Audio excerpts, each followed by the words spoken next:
It's midnight, but Indonesian student Deva is not burning the midnight oil. This fried chicken will be feeding dozens of university students for the pre-dawn Ramadan meal. It's 22-year-old Deva's side hustle, and it also feeds his family of 5.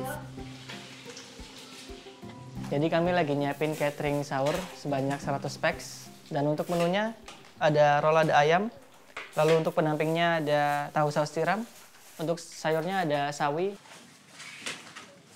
Deva runs a catering business in the city of Malang, located in East Java. During Ramadan, Muslims do not eat or drink between dawn and dusk.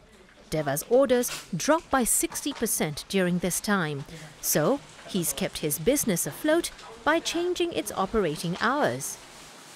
Kami mengambil inisiasi untuk membuka catering sahur dan buka nih, karena kami melihat bahwasannya mahasiswa nih banyak yang nggak sempat untuk masak, terus bahkan mereka tuh sering skip sahur karena nggak kebangun gitu kan. Nah, Deva is his family's main breadwinner. His parents were laid off during the pandemic, and his father died shortly after. But working and studying means he barely gets 3 hours of sleep each day during Ramadan. During the morning, Deva catches up with work on his degree in development economics. By 11 a.m., he started preparing for catering and delivering meals for the breakfast meal or iftar. He has a short break between 5 and 7 p.m. Then it's time to prep and cook again to ensure that the first deliveries for the suhoor meal are out of the door by 2 a.m. kalau untuk mengatur waktu di bulan Ramadan itu memang salah satu tantangan terbesar ya. Apalagi kan jam tidurnya jadi benar-benar berkurang gitu di bulan Ramadan. Yang awalnya tidur bisa di jam 10, ya sekarang tidurnya ya mungkin setelah sahur gitu di jam 4 subuh gitu. Ya itu memang tantangannya di bulan Ramadan aja. Jadi memang harus tahan lah, harus kuat, banyak-banyakin vitamin gitu sih.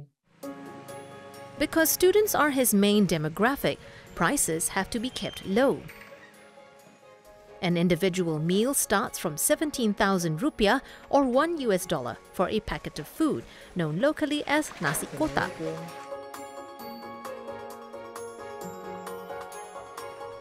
In a local shop or warung, a meal of rice with 3 side dishes typically would cost about the same price. But customers say this is more convenient.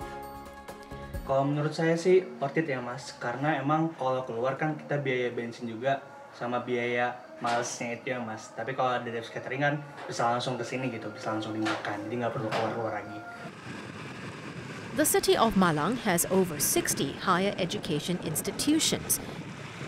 Many students typically live in dormitories on campus and don't have access to kitchen facilities.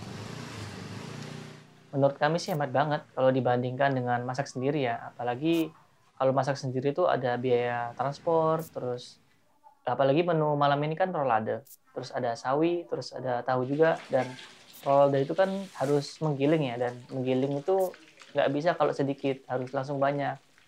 Kalau menurut kami sih ya worth it aja pesan di sini, daripada ribet harus masak kan, banyak yang harus dikeluarkan seperti tenaga, waktu, dan uang. Deva is able to keep costs low because he personally shops for ingredients at the night market each day. He says prices there can be up to 50% cheaper. Kalau di pasar dini hari ya, itu misal udang nih, kami contohkan udang. 1 kilo itu bisa 75. Nah, misal kalau di pasar pagi atau siang, itu bisa 100 lebih gitu. Jadi lumayan menguntungkan lah. The market is a 4-kilometer motorbike ride from home. But Deva says it's worth the extra effort, especially since prices of some ingredients spike during the festive period. Contohnya sih yang utama itu cabai. Cabai itu biasanya 50.000. Bulan Ramadan ini bisa naik ke 120.000. Nah itu harus benar-benar kita manage ya. Kalau di adjust sih biasanya menunya.